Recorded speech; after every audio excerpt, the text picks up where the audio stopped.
السلام علیکم جی، میں ہوں عدیل راجہ، آپ دیکھ رہے ہیں میرا یوٹیوب چینل جناب والا۔ سب سے پہلے تو آپ نے سبسکرائب ضرور کرنا ہے۔ آج چند اہم چیزوں پر بات کرنی ہے۔ سہیل وڑائچ صاحب کا کالم، اس پر میرے چند معصومانہ سے سوالات ہیں، چند آبزرویشنز ہیں۔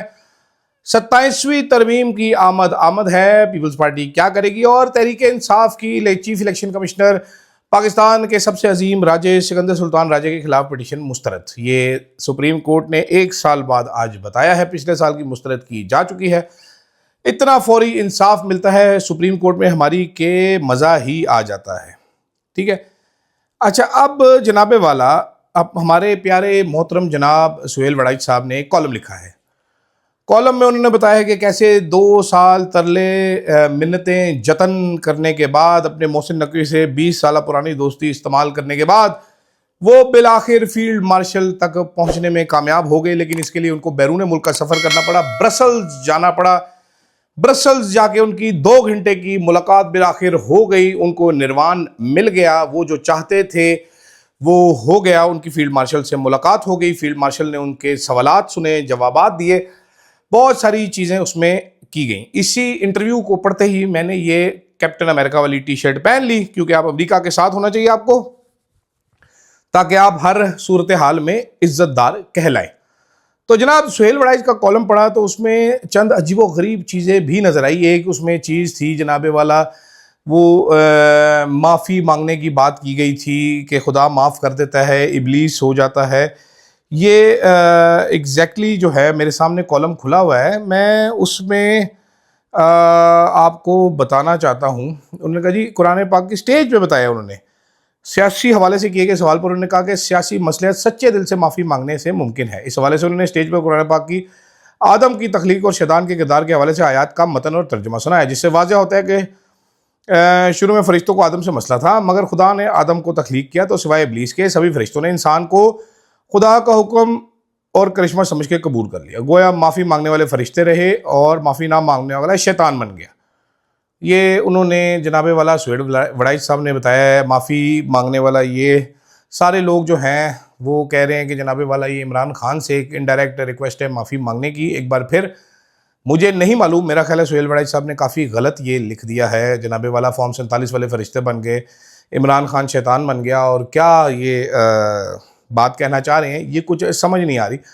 سہیل وڑائچ صاحب نے جناب کافی بتایا کہ آرمی چیف کے پاس، فیلڈ مارشل صاحب کے پاس روڈ میپ بھی تھا، ان کے پاس ہر چیز تھی، ان کے پاس وہ تھا، لٹرم تھا، پٹرم تھا۔ میرے چند سوالات ذہن میں اٹھی یہ آرٹیکل پڑھنے کے بعد، وہ میں نے لکھ ڈالے، کیونکہ آپ کو پتہ ہے میں بڑا لکھاری ہوں، تو میں نے وہ لکھ ڈالے۔ اب سوال ہے کہ برسلز میں انہوں نے کہا کہ جی صدر وزیر اعظم کی تبدیلی کی افواہیں سراسر جھوٹ ہیں۔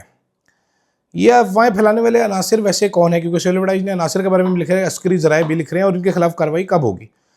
اچھا، آرمی چیف صاحب نے اپنے آپ کو ملک کا محافظ، سپاہی شہادت کا خواہاں لکھا ہے۔ ایک انہوں نے کمانڈر ان چیف صاحب فیلڈ مارشل صاحب، آدم ابلیس کا قرآنی حوالہ دے کر کہا معافی مانگنے والے فرشتے، معافی نہ مانگنے والا شیطان۔ سوال یہ ہے کہ ریاست میں معافی کا معیار اب طے کون کرے گا؟ کیا سیاسی مخالفین کو مذہبی استعارے میں ابلیس سے کے قریب رکھنا، پولرائزیشن نہیں بڑھے گی اس سے؟ سچے دل سے معافی کس جرم کی یہ بھی بتانا چاہیے۔ کیا یہ پری کنڈیشن سیاسی عمل میں شمولیت کا نیا معیار ہے، یا یہ آئینی عدالت یا عدالتی طریقہ کار پہ غالب ہے کہ جناب آپ معافی مانگ لیں؟ ہیں جی۔ اچھا، پھر آرمی چیف صاحب نے سہیل وڑائچ کو بتایا کہ ریکو ڈک اگلے سال سالانہ $2 ارب خالص $2 ارب خالص منافع دے گا۔ یہ اب نیٹ ٹو اسٹیٹ ہے یا کمپنی پروفٹ کمائے گی اس کے بعد کرائے گی؟ ریکو ڈک تو پرائیویٹ ہے، کیا اس میں ڈرامہ ہے؟ ٹھیک ہے، معاہدے کی کیا ٹرمز اینڈ کنڈیشنز ہے، یہ پبلک ہونی چاہیے۔ اچھا، نایاب زمینی خزانے، ٹھیک ہے، نایاب زمینی خزانوں کا ذکر انہوں نے کیا۔ قرض اتار دیں گے، 5 سال 10 سال میں ترقی یافتہ ممالک کی شمولیت کی بات ہوگی۔ اب ڈیٹیلز کیا ہیں اس کی، کے پی آئیز کیا ہیں جی؟ Tax to GDP کیا ہوگا، current around rule of law, سیاسی استحکام انڈیکس کیا ہوگا، اور ایئر آن ایئر ٹارگٹ کیا ہوگا؟ یہ وائٹ پیپر شائع ہونا چاہیے۔ ایک یہ زبانی کلامی بڑا آسان ہے کہ بس جی قیمتی خزانے 5 سے 10 سال میں پھر ہو جائے گا۔ کیوں آسان ہے یہ میں آپ کو بعد میں جا کے بتاؤں گا، کیونکہ شروع میں ٹاپک میں بتانا بھول گیا، ایک ٹاپک یہ بھی کریں گے ہم کیوں۔ اچھا، اب ایک اور ہے یہ جو معدنیات سے آمدنی آئے گی یہ سماجی سیکٹر کی جانب، تعلیم، صحت، ریسرچ کی جانب شفٹ ہوگی، یا یہ بھی پرانے روایتی طریقوں سے ہمارے سیکیورٹی رسک میں ہی چلی جائے گی؟ وزیر اعظم شہباز شریف 18 گھنٹے کام کرتے ہیں، تعریف کی ہے۔ پالیسی کی فائنل اتھارٹی کیا ہے ہمارے یہاں پر؟ شہباز شریف 18 گھنٹے کام کر کے کیا اکھاڑ سکتے ہیں؟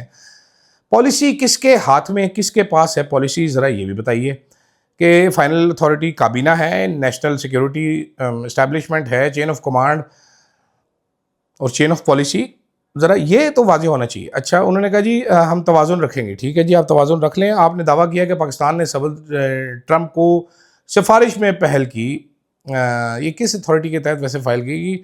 ذرا مجھے یہ معلوم نہیں ہے۔ اچھا جی، اس کے بعد جناب برسلز ایونٹ میں ایک طبقہ نے کافر ملک پر فتح جیسا قدم اور ہاتھ چومنے جیسی پرسنالٹی کلٹ نشانیاں یہ نظر آتی ہیں، ٹھیک ہے۔ اس سے کیا تاثر ابلتا ہے یہ مجھے نہیں پتا، ٹھیک ہے۔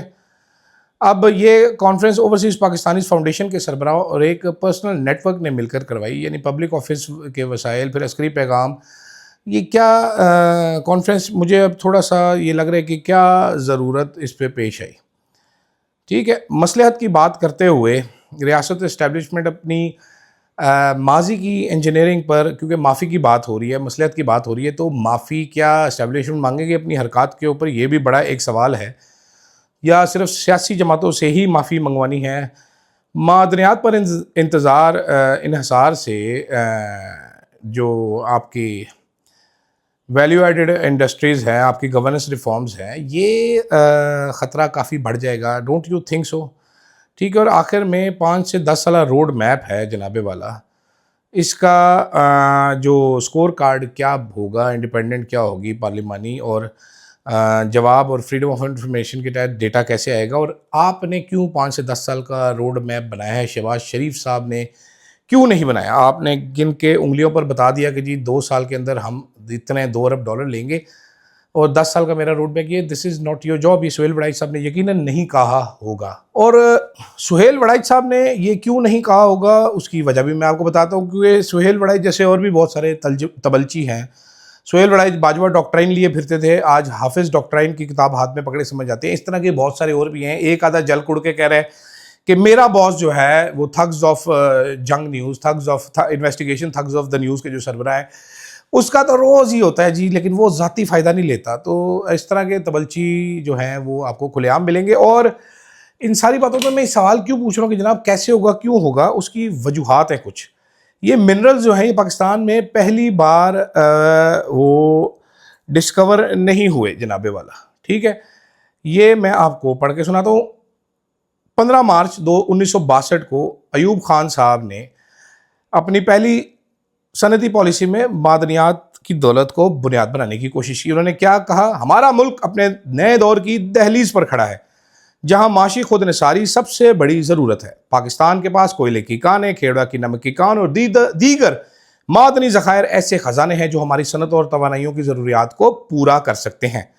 اس کے بعد آئیں جناب 1970 10 اگست، جنرل یحییٰ خان یہ مشرقی پاکستان میں موجود تھے۔ انہوں نے معدنی وسائل کو نجات دہندہ بنا کر پیش کیا اور ساتھ ساتھ سیاسی استحکام پر بھی زور دیا۔